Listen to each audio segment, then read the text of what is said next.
Right. Ooh, yeah. So I'm like seeing all these races. I'm like, I feel like I'm getting tired up here just looking at it. I mean, you see the exhaustion, works, right? how each of these athletes just collapse at the end and are just like they gave it their all, and you don't want to go home thinking maybe I could have gave more. Like when you give your all, the results is you feel content with it because there was nothing more that you can give. Yeah. People always ask that, how does it, no matter what you do, as long as you learn, you can never lose. And when you alone, you are the only person that really knows in your heart of hearts if you've given everything. And when that is what it is, as a coach, I firmly believe that what more can we ask? Exactly. But all you have, the best you got on any given day. Yep. And that is what we are seeing, at least from as we sit. Only the crews know when they cross the line. Right. That's truly it. And that's always the first question I ask. Did you do absolutely everything you feel you could in that moment?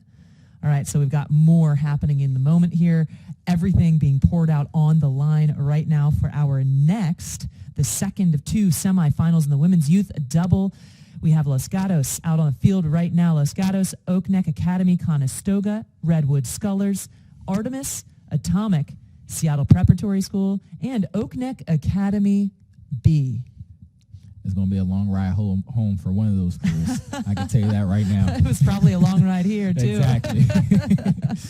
That's something that I know that when I was off air and you guys were talking earlier, you mentioned, okay, what does that do psychologically? You know how your speed measures up against some of your teammates. Yep. Okay, cool. We know where they are. We know that we're, and you're not thinking all those things maybe mid-race, but it does kind of feel good to have, some familiar legs out on the field at that point, out on the race course at that point.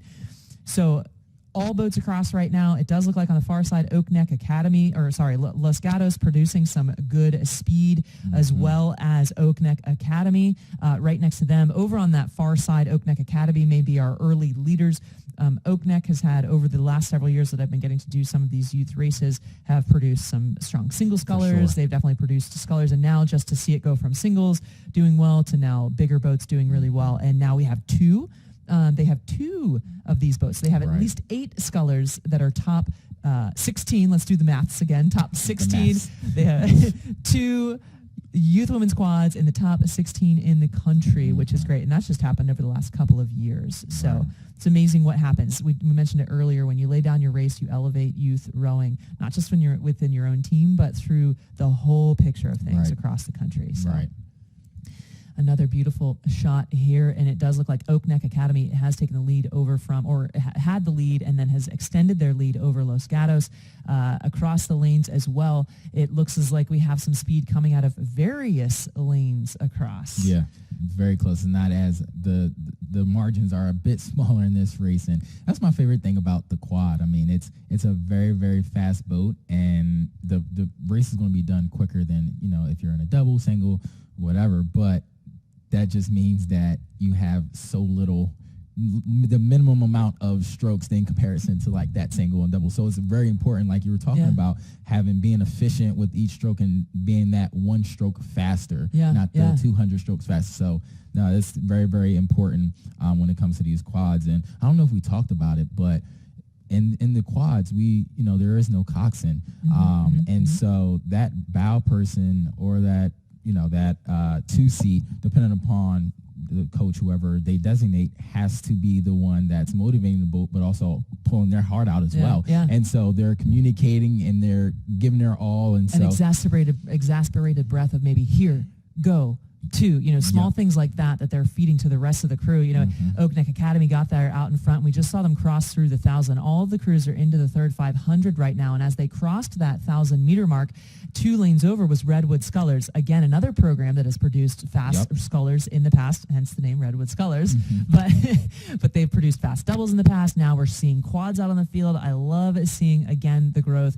It becomes interesting. Like when you have an opportunity to step on a bigger stage, other people are looking around like, oh, what's that rowing thing all about? And here we go. Someone comes into it. That's why really expanding, making rowing more accessible is so important because it really is a vehicle for positively impacting lives, not just the lives in the boat, but the lives that those lives might touch outside of the boat as well. And Redwood Scullers made that decision. I don't know if it was part of their race plan a few strokes before the 1,000. Maybe it was, okay, at the 1,000, press reset. Here we go. Yep. Let's really show our proficiency. Yeah, that refocus. Focus first, then give it a little more quickness in the legs. Oak Neck Academy is still out in front, but Redwood Scullers wants that lead. They want to take it over. They're putting on some pressure 2 lanes over, and it's a very similar stagger with Los Gatos and Conestoga in between those. Those are your 4 boats in the picture right now. If you're looking at the Jumbotron or you're watching at home, left to right, as you see, is Los Gatos, Oak Neck, Conestoga, and Redwood Scullers. Again, Oak Neck and Redwood Scullers out in front. Los Gatos and Conestoga currently sitting in second and third. As David Wyatt might say, trading punches here, looking to see who's going to take first versus second and third versus a fourth. And there is another race well outside of this picture that you can't see right now on the other 4 lanes, and we have 3 boats that are very close together as well between Artemis Atomic and Seattle Preparatory School, with only Oak Neck Academy B a little bit off of that pace. But it's just like every other race that we've mentioned, top 4 go through. And so you want to solidify one of those top 4 spots. We'll find that out in about a minute. Just under a minute. This is a quad you're talking about, how much ground they're covering. They are going to move at a good clip here. Red buoys. I love that you said that earlier. In rowing, red means go. I've literally no one ever said that to me all these years. It's the opposite of what you might think. It's like a bull. Go right at it. Yep. Right? Here we go. Rev is still very, very tight. It was Redwood Scullers with a very mature middle 1,000 that has allowed them to get 6 inches, maybe, over Oak Neck Academy right now. No one is giving anything up, period, at this point. Such maturity by all the athletes on the water. Los Gatos looks like they maybe... or that they were able to overtake Conestoga for a solid 3rd here. Oak Neck Academy is responding to what Redwood Scullers did. It looks like they absolutely found another gear and were able to eke it out by half a deck over Redwood Scullers, with Los Gatos coming in unofficially top 3. You've got Conestoga in there in the top 4, and a very tight race still happening here.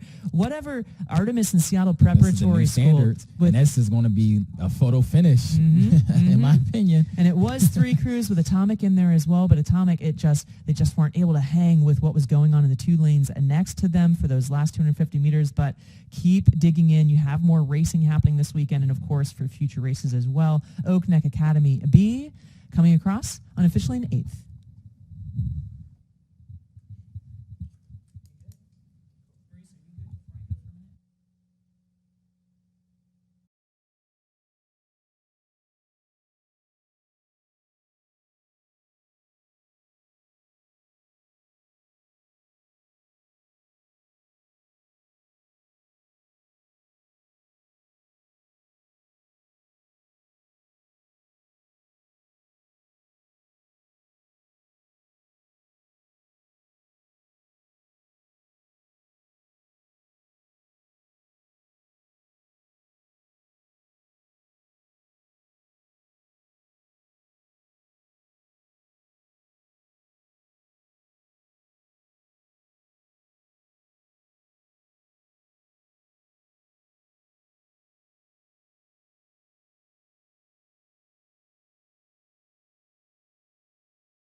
They've maintained the composure down the course that has allowed them about a quarter of a length right now over Nereid, who looks to be in 3rd place unofficially, with North Palm Beach in that dark hole having a great middle 1,000 to come back into one of those top 4 spots to unofficially come across in top 4, with Woodlands there as well in 5th.